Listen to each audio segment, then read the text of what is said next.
welcome back to my channel. This is Angelique with This Twisted Life. So today I'm just going to have you guys come along with me while I make some key fobs. I have a customer whose daughter is getting married. She happens to be my co-worker, and her daughter is getting married, and she wants to create these bags for the bridal shower, the bridal party. She's giving a bridal party for her daughter, and she want to give some giveaways in a cute little bag. And so she ordered 40 key fobs from me that I am to quilt and sew up and add their little hashtag name with their wedding date on it. And I'm super excited for her daughter. This is her oldest one. This will be the first time one of her kids are getting married, so I'm excited for her, and I was more than happy to do this job for her. So I just figured since I had to do this job, I will actually let you guys sit with me while I make a key fob. If you don't know what a key fob is, I will show you.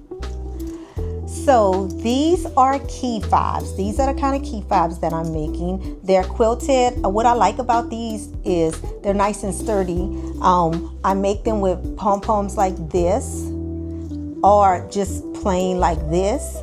For her, she just wants the plain ones like this because right along here, she wants to add their hashtag name and the date of their wedding so that everyone can, have a keepsake as to when they had their wedding and everything, which I think is really, really nice. It's a really nice touch. I thought that was a really great idea. So she ordered 40 of these because she's expecting about 40 guests. One of the colors from her wedding is like a blue, almost like a Tiffany blue. I don't know if this is like a Tiffany blue, but she was okay with this color, so this is the color that we're going with. So we are going to make key fobs out of this. So we're going to get everything we need, and I'm going to go over all of that with you and let you know what you need to do this.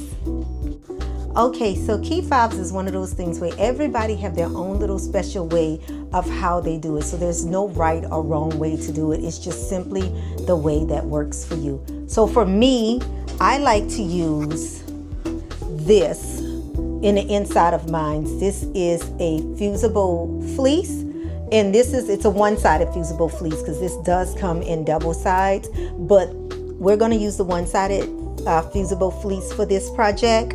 Of course, we're going to use our quilted cotton, and we're going to use our hardware, which is right here.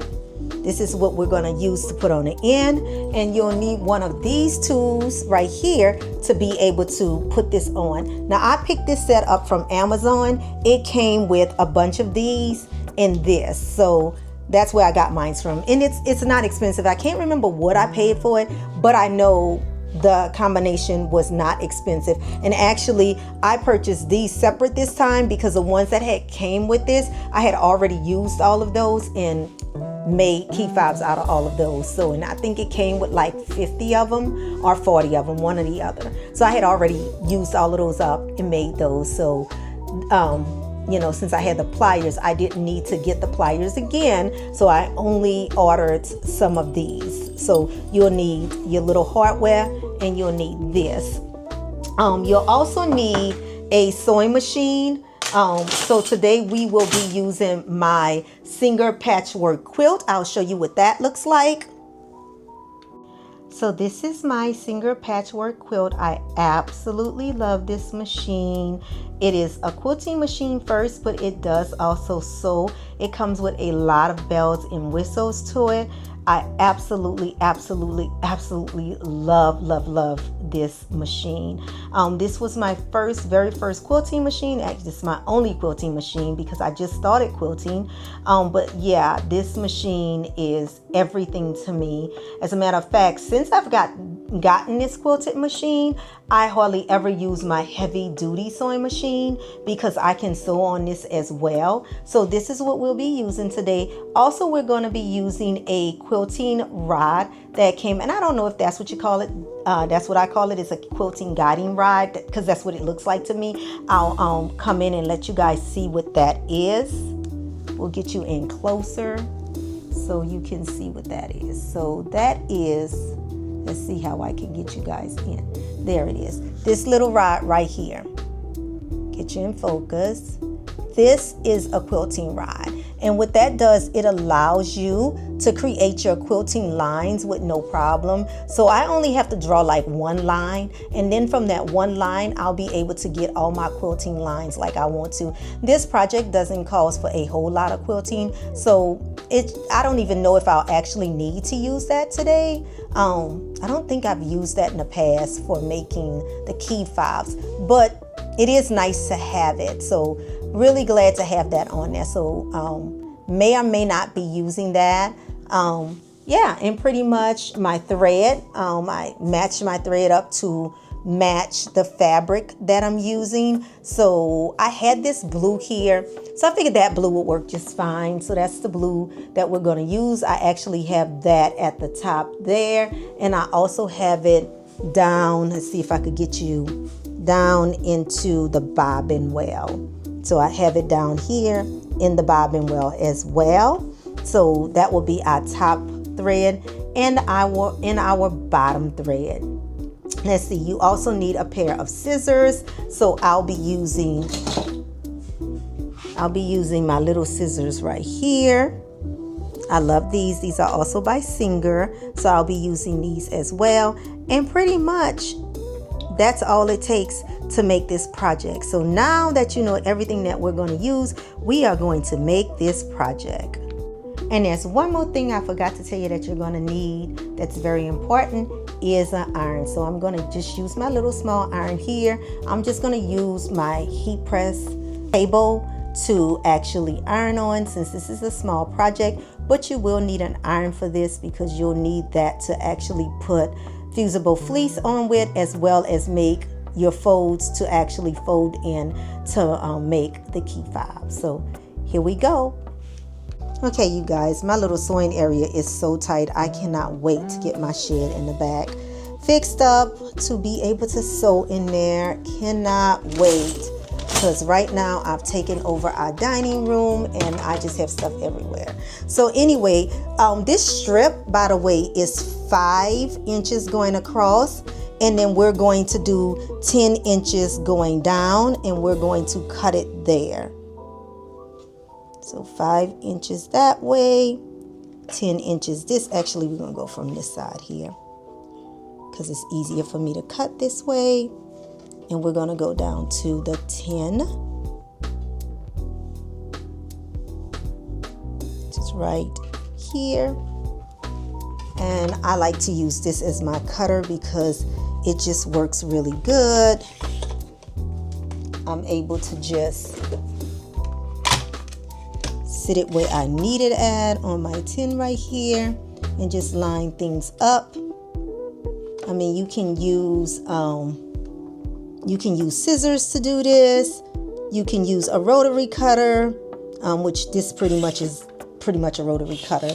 But I like to use this because of that. It just makes it so much easier. So then you're going to have a size like this. So it's 5 by 10.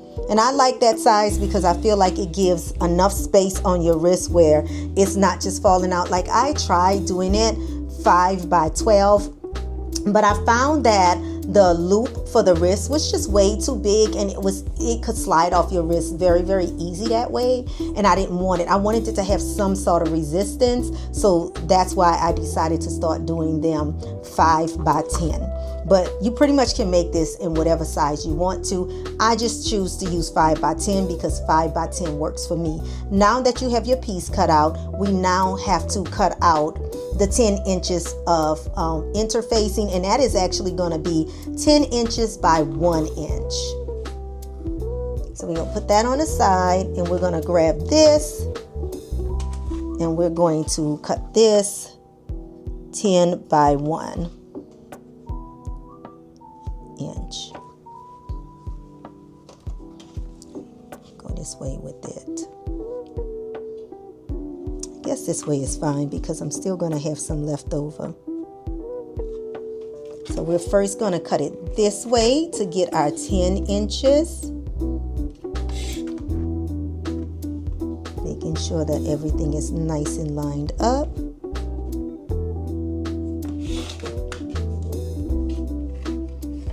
and then we want to do it by 1 inch. So we're going to take it this way, put it where you guys can see. Go down with it some. Yes. Again, this is a tight space. I keep saying I'm going to sit here and revamp how I have this room situated so that it would be much smoother than what it is. I'm going to go ahead on and clip this side here off because it's a little jagged and I don't want it to be jagged. So I'm going to straighten this side up by making a straight cut here so that we can have a nice even cut here.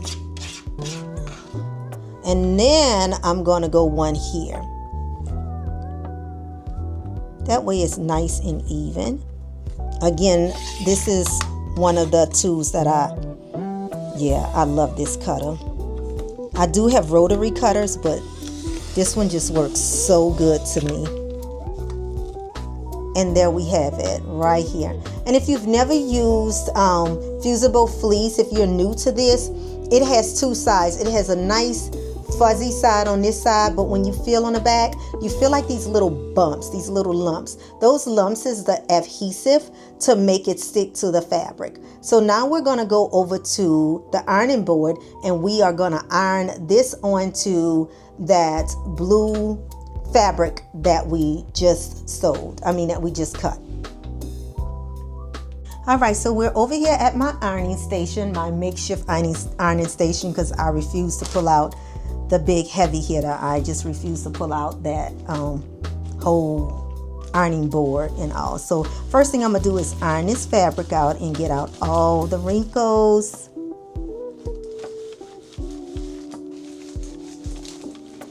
And now keep in mind that little hardware that you have, when you fold this, you want to make sure that this fits in your hardware really nicely and you don't have like huge overhang on the side, because then it's not going to look so pretty. So first thing we're going to do, again, if you've never did this before, you're going to fold your fabric in half. For those of you who have done this, you could disregard the ABCs, but everybody's not there, so we're going to take our time with this. You're going to fold it in half and you're going to run a crease down the middle of the half. So this is our first half. Then you're going to open it up, and then each of those halves you're going to fold to the middle.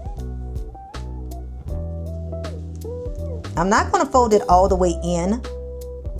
Typically you would fold it all the way in, but because my key fob hardware I got this time is a little bit bigger than the key fob hardware I purchased the last time, and I didn't realize that. Not that I mind it, I don't, but I just want to make sure that it's going to actually fit, because this is the part where we're going to actually fold it all up before we actually put everything together and make sure that everything is fitting. So now that you got this side done, remember, we did the middle, then we folded this to the middle line, this side, then we fold this side to the middle line, and then we're just going to fold them both together like this. Just like that. And as you can see, that created this look like this. And this is what you want. You want it like this. Now, I am going to take the hardware,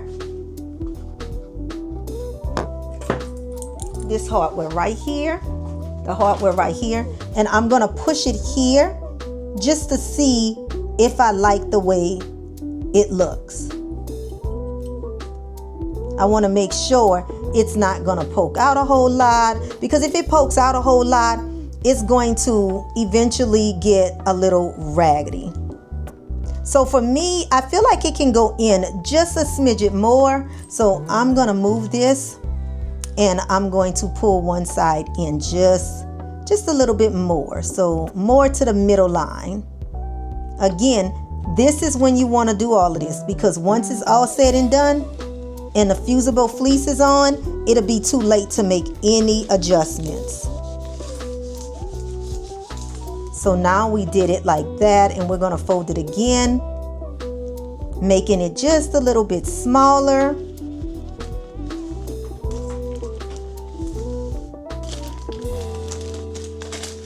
Now, I'm going to take this hardware again and put it on here again to see what I think. Now, to me, that is perfect. That's perfect. I don't know if you guys can see it, but now the hardware is meeting this, and that's what I want. So now that I know that's what I want, I'm now going to take my fusible fleece right here, and that bumpy side that we talked about, I'm going to open this up and I'm going to lay the bumpy side right here. And then I'm going to close this up over it and I'm going to press. Bumpy side should be to the fabric at the bottom. And I'm just going to press. And this is going to cause that fabric to adhere to the fusible fleece, which is what you want, because that's going to create the stability, and it's also going to give you that cushion that you need to quilt this. So now, hold on, it didn't stick, so we're going to make sure it sticks. Sometimes, and you can iron on the fleece itself. You can definitely iron on the fleece itself.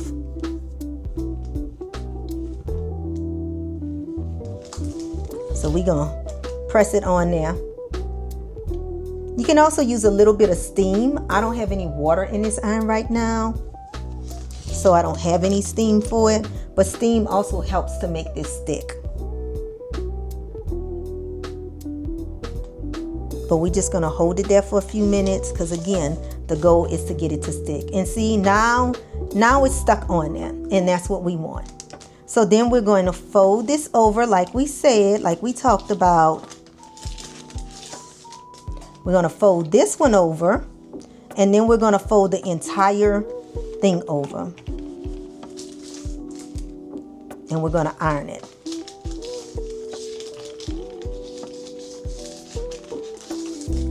Okay, now we got it like we want to. So now what we're going to do is I'm going to take my Wonder clips and I'm going to clip these. That's another thing you'll need, some pins or some Wonder clips. I like to use my little Wonder clips, which are these things right here. Another thing that I absolutely love, these. They like little bitty clothespins. And I'm going to close this off with that. That's just to hold everything in place. I have some big ones and some small ones. I'm actually using the small ones for this. So I'm just going to go down. So here's a big one right here. I can use a big one. It's fine. Again, this is just to hold things in place.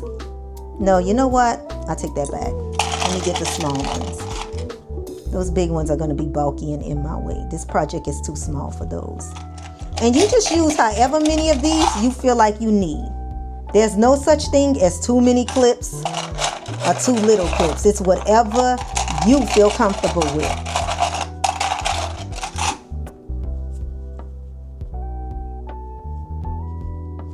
There we go.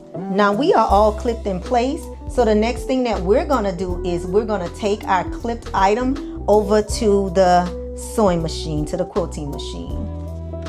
Okay, so now what we're going to do first is this side that's folded, we are going to sew it from this side, from the top all the way to the bottom, doing a backward stitch at the back to lock the stitches in, and then going all the way down another backward stitch at the bottom to lock it in.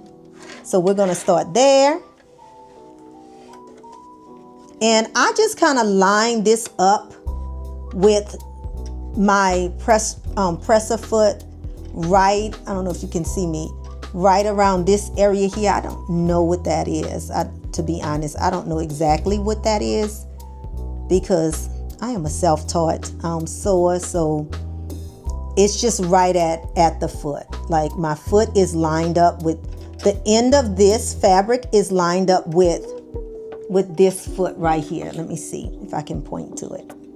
So my fabric here is lined up with this inner foot here, and that's where we're going at. One of the things that I love about this machine is that it has a needle up down button. So when I push my needle down, it just means every time I stop sewing, it's gonna be in a downward position. And then I just put my presser foot down, and we are going to begin to sew this. Again, we're gonna go forward, and then we're going to go backwards to lock those stitches in, and then we're just gonna go straight on down with it, moving the little clips out the way as we go.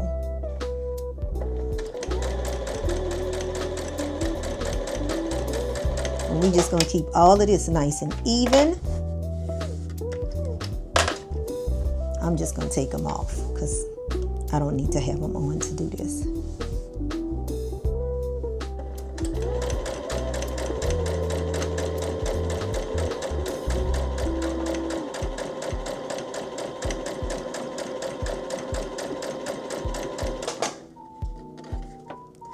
And if you feel it going off, straighten it up and then continue on.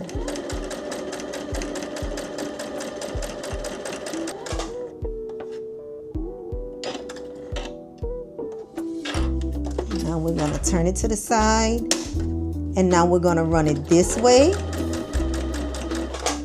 And we're going to do the same thing here. We're going to go down, put the foot down, and we're going to run it all the way down this way now.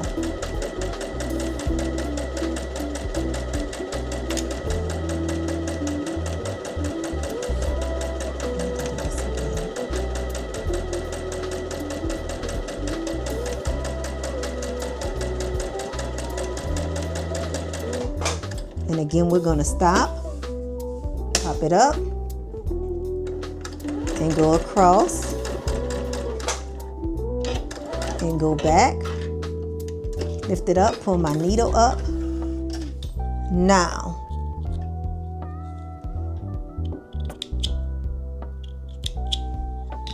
so as you can see, it's sewn all the way down on both sides. Now we're going to make our little quilting lines on this. We're going to add 2 sets of quilting lines, and to do that, we're going to line our outer foot up with the stitch needle, the stitches that we did. We're going to line the end of our presser foot, the end of our presser foot along with the initial stitch here, and we're going to use that as our guide. We're going to put our needle down. We're going to start forward. We're going to go backwards, and we're going to make sure that stitch that we did stays at the foot of this presser foot. And this is why I was saying, you guys, that I won't need the guide, because I'm actually using the foot as the guide instead of using that guide.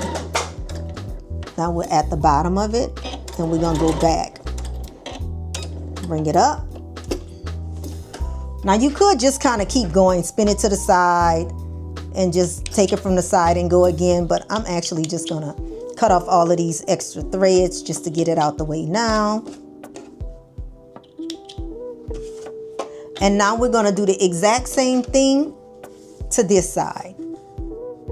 Putting that little side measured up with our foot here. Putting our needle down. I went kind of up some, so I'm going to start it backwards this time and then go forward.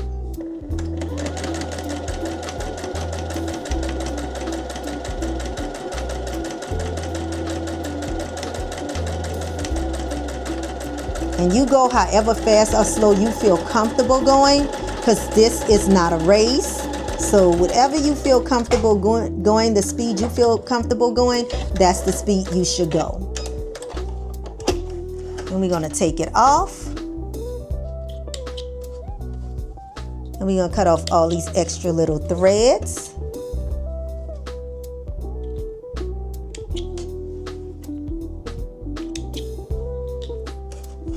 And now when you look at it, you see all those wonderful quilting lines. I'll bring it up close so you can see.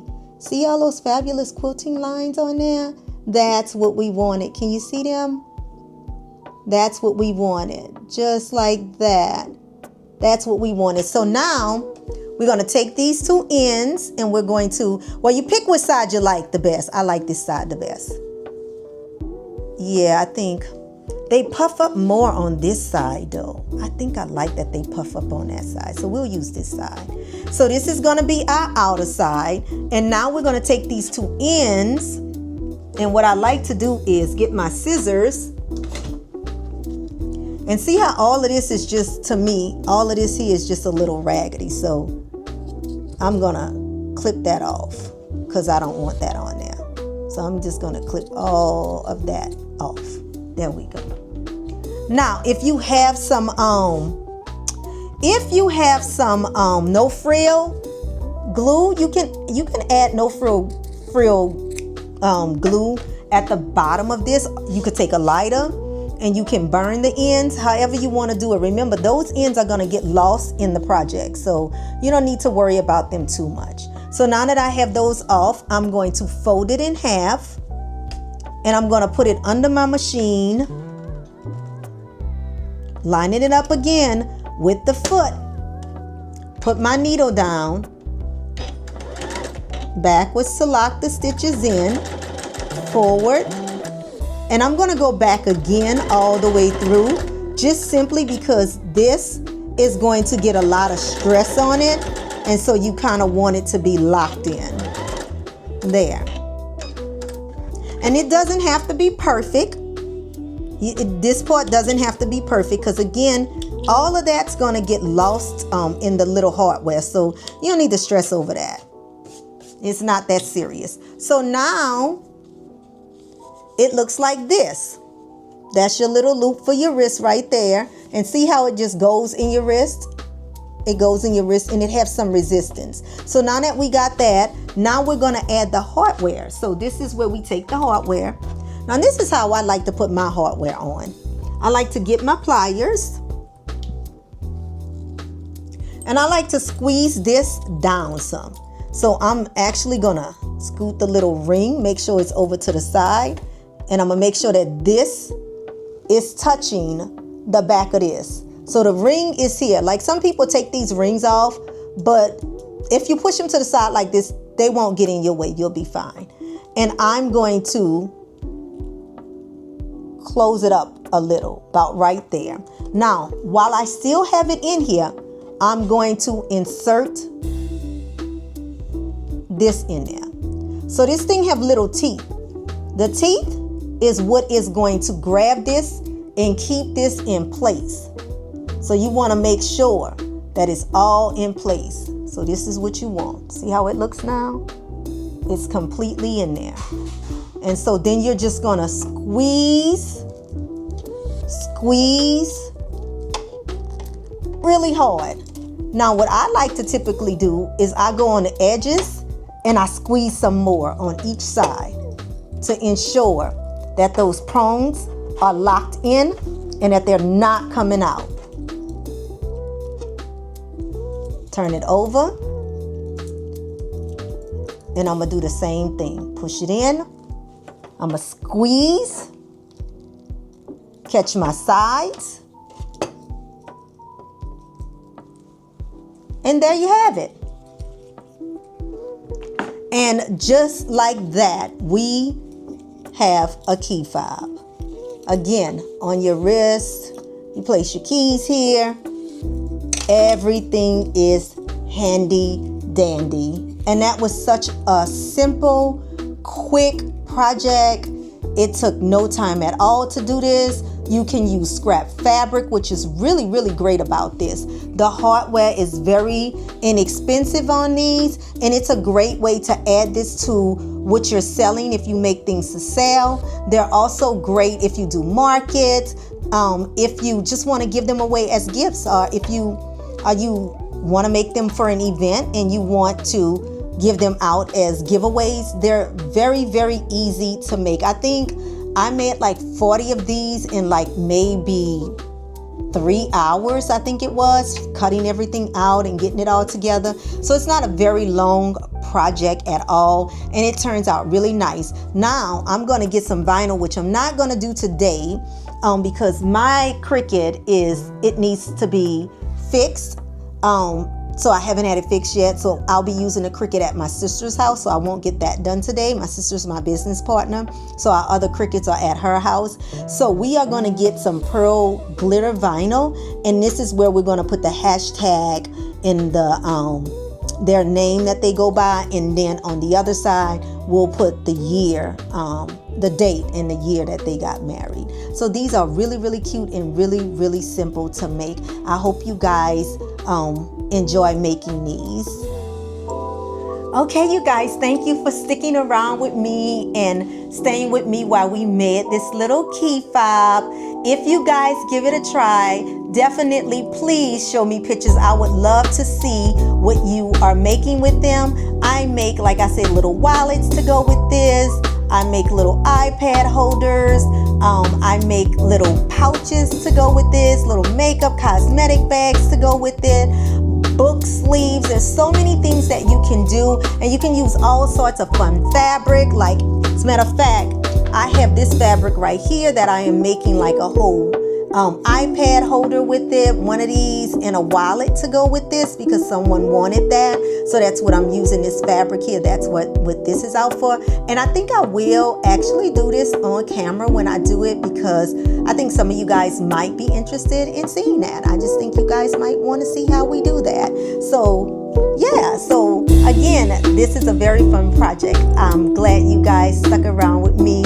Please like the video, share, subscribe if you haven't done so already. And thank you to all my people who are already subscribed to me and sticking around. I thank you so much. You guys mean the world to me. And I am truly, truly working on getting more content to you guys. So please just be patient with me. As you can see, my little area here is so tight. And sometimes it's really hard for me to get in here and film like I want to. And then I have the whole household coming in here, interrupting me, you know. So hopefully in the future we will see some videos of me fixing my shed up in the back, to be able to do all of my stuff outside of that, and it'll be a much better flow, and I'll have like a light to let them know I'm recording so they don't come in and disturb me. It'll be separate and away from household things. So I am truly excited about that. You guys can look forward to getting those videos in the future.